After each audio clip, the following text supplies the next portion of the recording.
Hi there, Russ Douglas 222 again. Trying a plug-in microphone this time. Hope you can hear me better. Fingers crossed. So this is just some credits prior to an upcoming video that's going to be playing any second. Footage recorded last night with myself and Bruce. He's very kindly supplied a lot of his time and patience and his Brucey bonus man cave. Always good. We've just recorded a review of using 5 completely very different rifle scopes, day scopes this is. Recording done via the excellent PARD007 day and night imager. This fella came from Optics Warehouse. Thanks again, Sean and guys. I got 1 or 2 of my collars from them as well, so thank you very much. Thanks also to George from PrecisionNightVision.com, because he's now selling these multi-adapters, and this is an adapter, whereas the normal PARD collar, it's got a split ring adjustment with 2 Allen bolts, and inside you can just see there where the bayonet plugs in, the bayonet fitting for the PARD. That's one size, and you can shim the ocular bell of the rifle scope with either black electrical tape or shims from Blackwood-Outdoors. I'll put the link to all these items below, and also there are bespoke 3D printed shims from Ash at customriflescopes.com. Well, this is one alternative from thanks to George at PrecisionNightVision.com. This fella, it's one piece, but it has 2 split collars. Think compression fittings like with plumbing, and these have got supplied with 2 split rings to fit different sizes of rifle scope. And the PrecisionNightVision.com collar, this costs all in, this costs 30 quid, and it fits scopes with eyebells from 40mm to 46mm diameter. Thanks very much, George. As well as those options, the fixed collar, and we've got the PrecisionNightVision.com adjustable collar. This courtesy of Masood at eaglevisioncam.com. Thank you very much. This one's on loan, so very much appreciated. On loan for the independent review. So this 2-piece collar, you put the 2 together and it fits scopes with eyebell diameters from 39mm to 46.5mm. So a slightly bigger size range than the PrecisionNightVision.com version, and this one is $69.99, reduced from 10 quid at the moment in their shop. But watch the video that's coming up any second, and it's actually a pretty damn good option. Okay, something we've just learned. Go on, Bruce. This is the Eagle Vision Comm adapter for the PARD007. It fits ocular bells and rifle scopes from about 40 to 49mm, and it's got a finger system here that clamps onto the ocular bell as you turn the clamping ring. So it's if you imagine it, it's like these multiple fingers clamping down rather than a single split nylon split ring. That's right. Clamping like that. So yeah. So, and at the back end, of course, has got the 2 slots for the part to fit into. Yep, for it to lock with a bayonet adapter. So she's trying to get this in. Right, that's a PARD in position. Oh, and something else, by the way, we spotted earlier. With this adapter, once it's in position, you can't change the PARD battery, but you can't take the battery cap off. But it's a simple matter to pull the catch, give it a twist, take it off, then change the battery and put it back on again. But that's something else we noticed, but that's not a big deal at all. Okay, so this time we're putting the adapter goes on to the PARD. Yep. And then we'll put the whole thing onto the scope. And this particular scope bell, the eyebell has got a little bit of black tape on from when I was using one of the 1-piece sort of conventional 20 quid adapters. So now at that point there, you can see there's still a little bit of movement. Yeah. Right. So what I've been doing is switching on the PARD.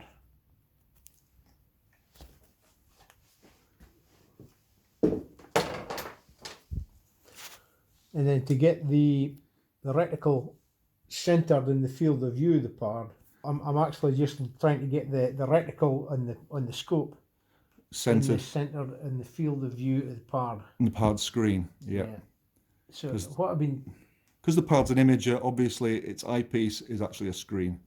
so what I've been doing is using the PARD digital zoom at maximum, and then because it's a mil-dot reticle, I can simply count the dots up and down and right and left to get the same number of dots up and down and the same number of dots right and left to get the reticle centered. And we've discovered, even when fully tightened up, the Eagle Vision Cam adapter, because of the way it works with these fingers, it's kind of got a slightly malleable feel to it, and it can be moved. It does mean that it's not rock solid. So if you centered it all, shouldered the rifle, went for a walk, sat down, went prone on your bipod, you might have to then readjust it, but it won't adjust the scope 0 if your scope's set up properly. So it's quite easy to do. This adapter lets you perfectly center your reticle. So that's Bruce got it centered. Yep. And he's just tightened it up, nipped it up a little bit more. As tight as I can, and that's, you know, the reticle is now bang in the centre of the screen. I can take the digital mag out of there now, and I'm now looking at a nicely centred reticle. And I know that if I do have to use digital zoom, it will still be in the middle of the screen. It won't drop off the bottom of the screen. Yeah. And of course, the optical zoom makes no difference as far as the PARD's concerned, because it's the PARD is simply looking at the reticle. Yeah. So, oh, and by the way, just while I'm filming this scope is my lower of my two rimfire rifle scopes, 3 to 12 by 50. It's on a rifle, and rather than dismount it and re-zero it, I just brought the rifle here today without the bolt, without the magazine, without the ammo. It's all 20 miles away in a gun safe, so it's all perfectly safe. So you can see it's all clear. But yeah, so we now have a sort of a surefire way of centering the reticle within the PARD's viewfinder, and it's use this. I mean, if you use this Eagle Vision Cam adapter. Go on, Bruce. If you were using the standard adapter or adapters that you get with the PARD, they're over there. They're on my gun. They're on my gun bag. If you have one that's a good fit for your scope, what you would do is and it often means building up a layer of insulating tape on the scope bell to get the PARD adapter to be a nice fit over the ocular bell. What you then do is you do exactly what I've done just now. You fit the PARD to the adapter, put it over the ocular bell, then use the digital zoom to get the reticle as large as possible, and then basically wiggle the adapter around until you get everything centered, and as you're going, tighten the screws up. Yeah. So that when you finally tighten the screws that really clamp the adapter down so nothing moves, then when you put the PARD on and off, it's always looking bang in the centre of the reticle. Yeah. So of course the downside of that is that then stays on the scope. Yeah. And some people don't like that.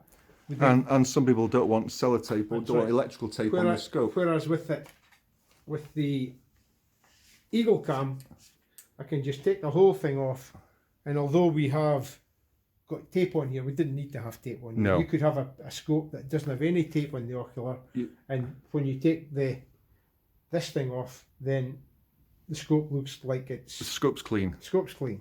Yeah. Yeah. And I know that some people like that. So that's one advantage of the Eagle Vision Cam. It leaves the scope absolutely clean. And this, obviously, these plastic fingers don't leave any marks on the ocular at all. Yeah. So you're not going to put scratch marks or any sort of marks on the ocular. Yeah. Brilliant. So pluses and minuses. Obviously, this is extra. Yeah. I think I looked online earlier. I think this mount that comes with the Comes with this rear piece, which is the PARD bayonet adapter, and there's a very fine thread that attaches the two together. Bruce is just undoing that now. I think the two together on eaglevisioncam.com are currently, there's a discounted slightly. I think the two together are 70 quid. So that's 70 quid. A one-piece mount they're about 20 quid. And the precisionnightvision.com mount, which is here, there. So that mount is 30 quid. And it comes with two split nylon or Delrin inserts. Yeah. To cover different sizes of ocular bells. So you've got a choice of sort of 20 quid, and these are available in 42, 45, or 48 mil size. And you just fine tune. You've got a millimetre or two, maybe 2 mil of difference here to tighten up with the two Allen bolts. And you can line the scope bell with some tape, or you've got, with or without tape, you can use this precisionnightvision.com with either of the two interchangeable inserts. So 20 quid, 30 quid, or the Eagle Vision Cam, the two-piece option, is 70 quid, but this one does let you fine-tune everything, and fine-tune, quite easy to fine-tune your reticle. That single assembly there covers the whole range that this one needs two separate adapter rings to cover. Yeah. Now, so there's pros and cons of each. Yeah, I would say with this one that this part here, which is the bit that actually fits into the PARD, and then screws onto the back of the adapter itself. It's a very fine thread, and as you saw, I was able to unscrew it. If I was having this, I'd definitely have that Loctited into there. Yeah. You Loctite the two because together. If you don't it's difficult to tighten up very hard, and you can relatively easily, when you come to take the PARD off, you can actually start to unscrew this from the body. Right. From the main Okay. part. So you don't want to separate those. So a good tip is to Loctite the two together. As for why it doesn't come in one piece, well, that's probably down to machining. Just the machining. Manufacturing processes. Yeah. We're guessing. But yeah, so that's given us we started out thinking, that's an expensive way of fixing, of adding a PARD 007, but we've ended up, after trying it on, this is the 4th out of 5 rifle scopes, we've come to like this, and we're now using this on them all. Yeah, we're able, for what we've been doing today, this has been a benefit, because it's speeded up the process of getting the PARD on and off the scopes, and made it pretty simple to get the reticle of centralized, centralized in the field of view of the PARD. Yeah. If you were doing it, if it was like if you had maybe one rifle that you wanted to use the PARD on, use it as a day scope and then add the PARD for night vision, I'd have to say I'm not sure that would be the cheapest way to go. No. Probably the cheapest way to go would be to find the right size PARD adapter. Yeah. If you were happy to leave the adapter on the rifle. Yeah. Possibly with some electrical tape. Possibly with some electrical tape. If you had a few different rifles you wanted to use the PARD on, and you didn't want adapters in every rifle, then this is a good solution, because it's quick and easy to fit, and you can zero up. And you can center the reticle. This one again, it covers quite a wide range of sizes. It's a simpler system and it's cheaper. The only problem we had with this one was getting the reticle centered. We were having problems getting the reticle into the middle of the It was often slightly low, wasn't it? Yeah. We're really not sure as to why that may be us. Maybe we weren't using it correctly, but certainly with this one we were able to get the reticle centered every time without any great difficulty. Yeah. So one thing for eaglevisioncam.com is a bit of advice is, with this, if they were to ship it with a little sheet of instructions, we already know from the listing on their shop that it fits a certain range of scope eyebells. A tip would be to basically do the way Bruce has just described, in order to get the reticle centered. Use the PARD 007 straight away up to full mag, pivot it around, get it almost rock solid, pivot it around till you're very happy, nip it up slightly tighter, and then zoom back out with the PARD, and then use your scope in and out as you see fit. Yep. So that's a nice little tip to include that instructions. Brilliant. But thanks very much to Masood of eaglevisioncam.com for lending us this item to review today. The fifth scope, this is the PAO 6-24x56 side wheel focus, 30mm tube and second focal plane. We're just leaving the, what size is it? Leaving the 45mm PARD adapter on. Yep, leaving that on, and I'm just going to give it a try and see how it compares.